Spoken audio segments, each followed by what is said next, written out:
ನನ್ನ ಹಣೆ ಬರದಲ್ಲಿ ನನ್ನನ್ನು ಅರ್ಥ ಮಾಡ್ಕೊಳ್ಳೋ ಗಂಡ ಬರ್ದಿಲ್ಲ. ದುರಂಕಾರ, ಮದ, ದರ್ಪ, ದಬ್ಬಾಳಿಕೆ ಕೊಡೋ ಅಂತ ಅದು ಗಂಡ ಬರ್ದಿದ್ದಾನೆ. ಆದ್ರೆ ಇಷ್ಟು ವರ್ಷ ಆದ್ರೂ ನಾನು ಅವನ ಕಷ್ಟ ಎಲ್ಲ ಸಹಿಸ್ಕೊಂಡೆ. ಯಾಕೆ ಹೇಳು? ದೇವ್ರು ನನಗೆ ಮುತ್ತಿನಂತ 2 ಗಂಡು ಮಕ್ಕಳು ಕೊಟ್ಟಿದ್ದಾನೆ. ಅವ್ರ ಮೇಲೆ ನನ್ನ ಜೀವನ ಇಟ್ಕೊಂಡಿದ್ದೀನಿ. ಅವ್ರಿಗೋಸ್ಕರ ನಾನು ಸಾಯೋ ತನಕ ಇವ್ರು ಕೊಡೋ ಕಷ್ಟನ ಸಹಿಸ್ಕೋತೀನಿ. ಆದ್ರೆ ನಮ್ಮ ಜಗದೀಶ ಅವ್ರ ಅಪ್ಪನ ದಾರಿನೇ ಹಿಡಿತಾ ಇದ್ದಾನೆ. ಅವ್ನು ನನ್ನ ಮನಸ್ಸಿಂದ ದೂರ ಹೋಗ್ತಾ ಇದ್ದಾನೆ. ನನಗೆ ಅಂತ ಉಳಿದಿರೋನು ಶ್ರೀಕಾಂತ ಒಬ್ನೇ. ಅವನನ್ನು ನೀನ್ ದೂರ ಮಾಡ್ತೀಯ? ಅಯ್ಯೋ ಮೋರಿ, ಹಂಗೆಲ್ಲ ಹೇಳ್ಬೇಡಿ. ಅದ್ಯಾವ್ರಣಿಗೂ ನಂಗಂತ ಉದ್ದೇಶ ಇಲ್ಲ. ಅದ್ಯಾರು ನನ್ನ ಅಮ್ಮಮ್ಮನಿಂದ ದೂರ ಮಾಡ್ಬಿಟ್ಟವನ. ಅಮ್ಮನ ಬೆಲೆ ಎಂಥದ್ದು ಅಂತ ನನಗೆ ಸಂಭವ ಗೊತ್ತು.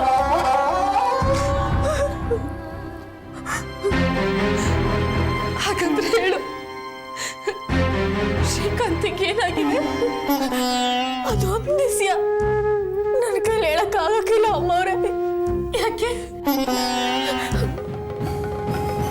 ಇಲ್ಲ ಅಮ್ಮವ್ರೆ, ಆ ಹೆಸನ್ ಯಾರಿಗೂ ಹೇಳ್ಬಾರ್ದು, ಯಾರಿಗೂ ಹೇಳಕ್ಕಿಲ್ಲ ಅಂತ ನಾನು ಭಾಷೆ ಕೊಟ್ಟಿವ್ನಿ. ಯಾರಿಗೆ ಭಾಷೆ ಕೊಟ್ಟಿದ್ಯಾ? ಯಾರನ್ನು ಕೇಳಿ ಭಾಷೆ ಕೊಟ್ಟಿದ್ಯಾ?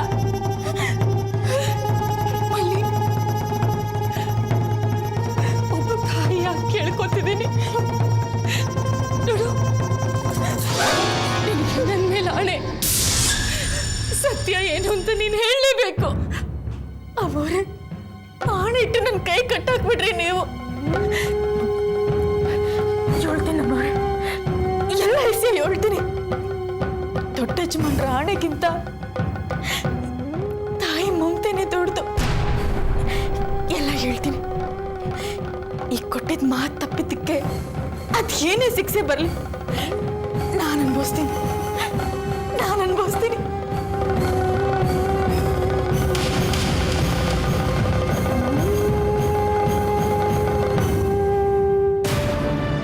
ದೊಡ್ಡ ಯಜಮಾನ್ರು ತೀರ್ಥಯಾತ್ರೆ ಮುಗಿಸ್ಕೊಂಡು ಬಂದಾಗ ಎಲ್ರಿಗೂ ಪ್ರಸಾದ ಅಂತ ಹಾಲು ಕೊಟ್ರಲ್ಲ, ಆಗ ಎಲ್ರು ಲೊಡ್ದಾಗೂ ಪ್ರಸಾದನೇ ಇತ್ತು. ಆದ್ರೆ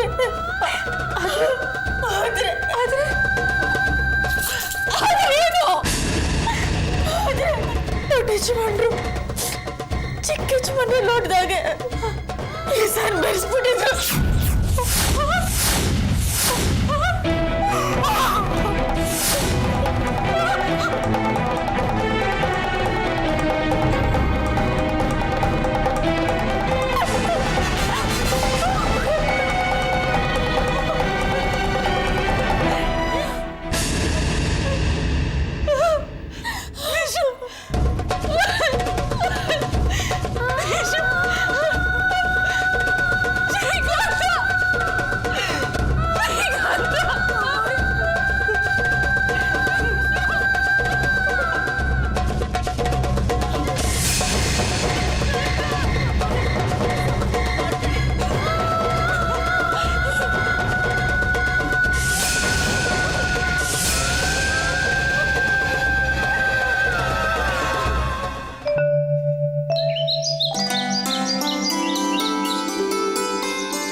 ಯಜಮಾನ್ರೆ, ಹೀಗೆದ್ರ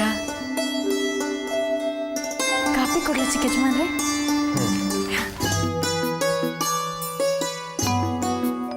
ತಗೊಳ್ಳಿ.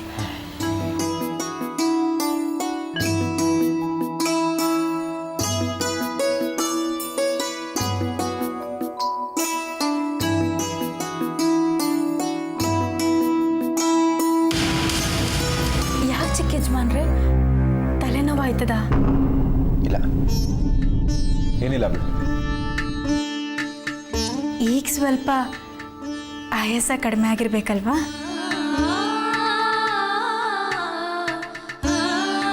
ಚಿಕ್ಕ ಯಜಮಾನ್ರೆ, ನಾನು ಹೋಗಿ ಬಿಸಿನೀರು ಹದ ಮಾಡ್ಕೊಂಡು ಬರ್ತೀನಿ.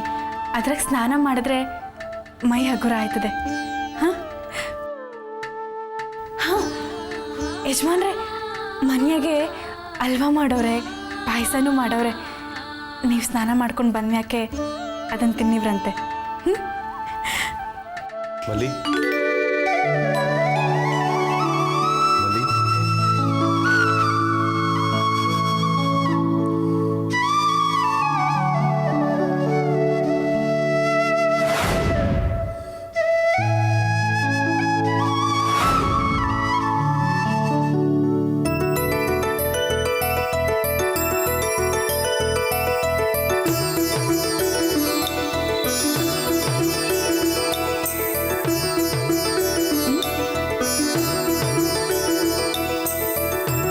ಸರಿಯಾದ ಸಮಯಕ್ಕೆ ನೀ ನನ್ನ ಡಾಕ್ಟರ್ ಹತ್ರ ಕರ್ಕೊಂಡು ಹೋದೆ. ಅದಕ್ಕೆ ನಾನು ಇಷ್ಟೊಂದು ಆರಾಮಾಗಿರೋದು. ಥ್ಯಾಂಕ್ಸ್ ಮಲಿ.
ಯಜಮಾನ್ರೆ, ನೀರು ಹದ ಮಾಡಿಟ್ಟಿವ್ನಿ, ಬನ್ನಿ ಸ್ನಾನ ಮಾಡಿವ್ರಂತೆ.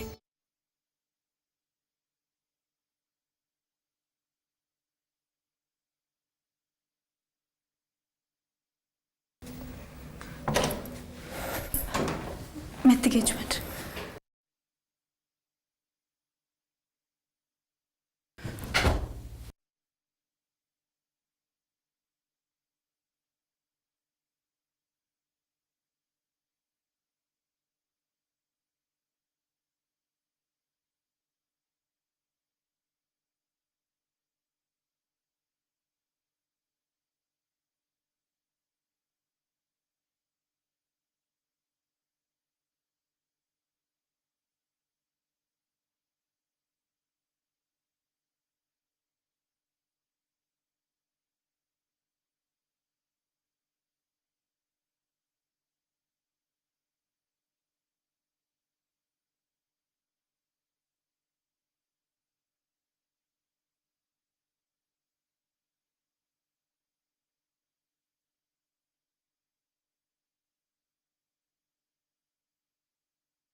ಏನು ಬಿಸ್ಲಪ್ಪ ಇದು.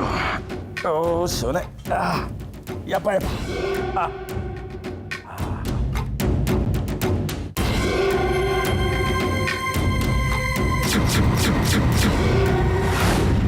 ಏನು ಜಾನಕಿ, ಏನು ಬಂದು ಸುಮ್ಮನೆ ನಿಂತ್ಬಿಟ್ಟಿದ್ಯಲ್ಲ?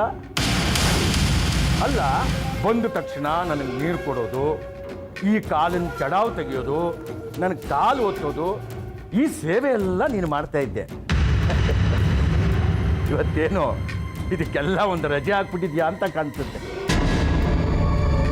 ನನ್ನ ಮಗನ ಕೊಲೆಗಾರನ ಸೇವೆನ ಮಾಡೋದಿಲ್ಲ.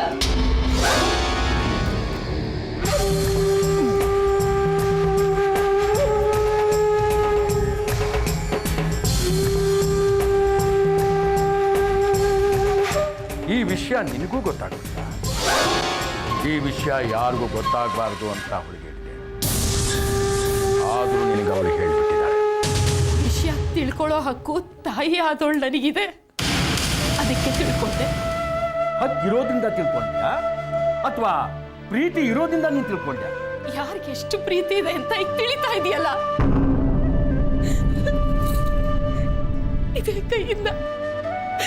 ಇದೇ ಕೈಯಿಂದ ನೀವು ಶ್ರೀಕಾಂತನ ಎತ್ತಾಡ್ಸಿದೀರ. ಇದೇ ಕೈಯಿಂದ ಅವನಿಗೆ ವಿಷ ಹಾಕ್ಬಿಟ್ರ. ಹೇಗ್ ನಿಮಗ್ ಮನಸ್ಸು ಬಂತು? ನಿಮ್ಗ್ ಹೃದಯನೇ ಇಲ್ವಾ?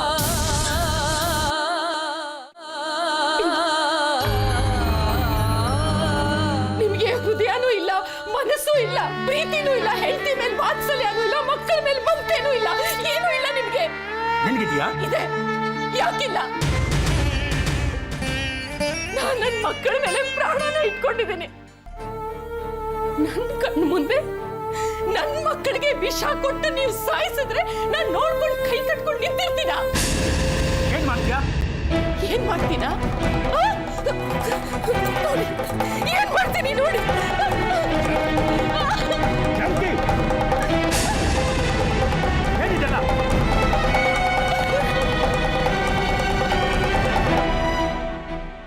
ಎಷ್ಟು ಬೇಗ ನಿನಗಳು ಬರುತ್ತೆ.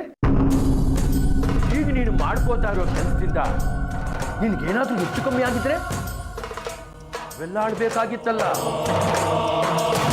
ಅದಕ್ಕೆ ನಿನ್ನ ಪ್ರೀತಿ ಮಗ ಶ್ರೀಕಾಂತ ಇದ್ದಾನಲ್ಲ, ಅವನ ಮೇಲೆ ಆಣೆ ಇಟ್ಟು ಹೇಳ್ತಾ ಇದ್ದೀನಿ, ಇಂಥ ಕೆಲಸನ ನೀನು ಯಾವತ್ತೂ ಮಾಡ್ಕೋಬಹುದು.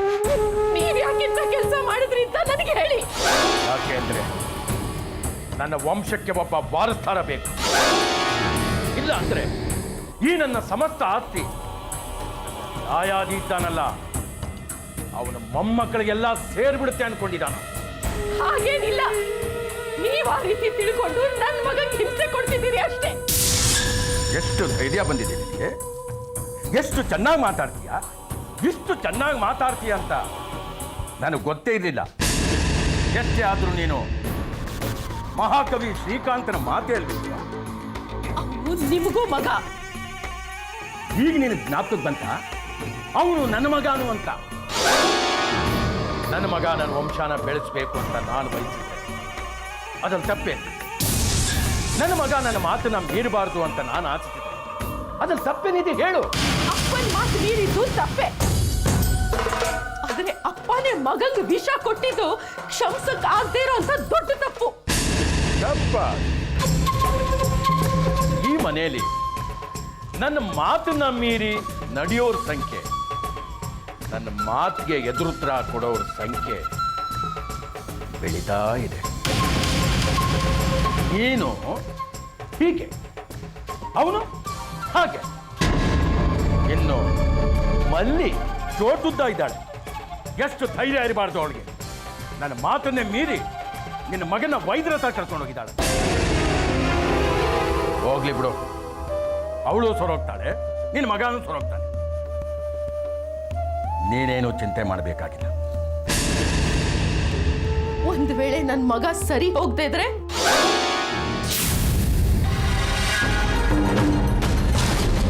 ಇಷ್ಟು ದಿವಸ ನಿನ್ನ ಮಗನಿಗೋಸ್ಕರ ಮಾಡ್ತಿದ್ದ ಪೂಜೆ, ಹೋಮ, ಅರ್ಚನೆ, ವ್ರತ ಎಲ್ಲ ವ್ಯರ್ಥ ಆಯಿತು ಅಂತ ತಿಳ್ಕೊ. ನಂಬಿದ ದೇವರು ನಿನ್ನ ಮಗನ ಕೈ ಬಿಟ್ಟ ಅಂತೀವಿ.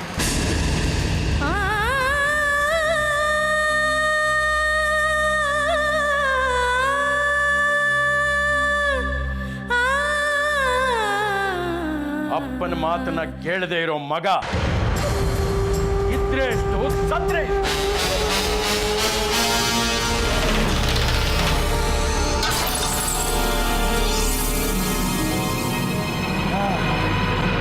ಸತಿ ಧರ್ಮ ಅಂದ್ರೆ ಇದು. ಮಾತೃ ಧರ್ಮ ಸತಿ ಧರ್ಮಕ್ಕಿಂತ ದೊಡ್ಡದು.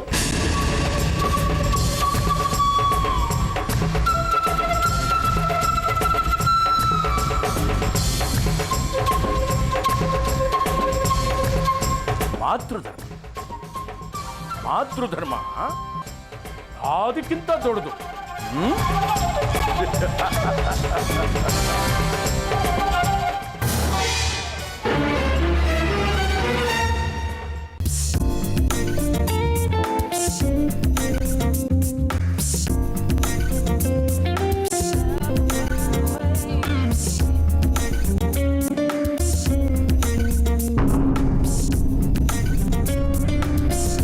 ನೀನು ಯಾಕೆ ಇಲ್ಲಿಗೆ ಬಂದೆ? ಚಿಕ್ಕಮ್ಮವ್ರೆ, ನಿಮ್ಮ ಜೊತೆ ಸ್ವಲ್ಪ ಮಾತಾಡಬೇಕಿತ್ತು. ಏನು ವಿಷಯ? ಅದು ಗಂಡ ಹೆಂಡತಿರ ಸಂಬಂಧ ಅಂದರೆ ಏಳೇಳು ಜನ್ಮದ್ದು. ನಿಮ್ಮಿಬ್ಬರ ಮಧ್ಯ ನಾನು ತಲೆ ಹಾಕೋದು ಸರಿಗಿಲ್ಲ ಅನಿಸ್ತು. ಅದಕ್ಕೆ ನೀವು ಇದನ್ನೆಲ್ಲ ನನ್ನ ಹತ್ರ ಏನೇ ಕೇಳ್ತಿದ್ಯಾ? ನೋಡು, ನನ್ನ ಗಂಡನ ಮೇಲೆ ನನಗೆ ಪೂರ್ತಿ ನಂಬಿಕೆ ಇದೆ. ಅವನು ಯಾವತ್ತೂ ನನ್ನ ಕೈ ಬಿಡೋದಿಲ್ಲ. ಅದು ಅಲ್ಲದೆ ಯಾವ ಗಂಡನೂ ತನ್ನ ಹೆಂಡತಿನ ಪ್ರೀತಿಸಿದಷ್ಟು ನನ್ನ ಗಂಡ ನನ್ನನ್ನು ಪ್ರೀತಿ ಮಾಡ್ತಾನೆ. ನನ್ನನ್ನು ಬಿಟ್ಟು ಯಾವ ಹೆಣ್ಣನ್ನು ತಲೆ ಎತ್ತು ಕೂಡ ನೋಡೋದಿಲ್ಲ ಅವನು. ನೋಡು ಮಲ್ಲಿ, ಮಾವನವ್ರು ಹೇಳಿದ ಕೆಲಸನ ಆದಷ್ಟು ಬೇಗ ಮಾಡಿ ಮುಗಿಸು. ಇನ್ನು ಎಷ್ಟು ದಿನ ಅಂತ ನಾನು ಇಲ್ಲೇ ಬಿದ್ದಿರ್ಬೇಕು? ಈ ದರಿದ್ರ ಕೊಟ್ಕೆಲೋ ಜಿರ್ಲೆ ಸೊಳ್ಳೆಗಳ ಕಾಟ ಬೇರೆ. ಹೇಗೆ ಸಾಯ್ಬೇಕೋ ಇಲ್ಲಿ. ನೋಡು, ನೀನು ಆದಷ್ಟು ಬೇಗ ನಿನ್ನ ಕೆಲಸನ ನೀನು ಮಾಡಿದ್ರೆ ನಾನು ನನ್ನ ರೂಮಿಗೆ ಹೋಗ್ಬೋದು.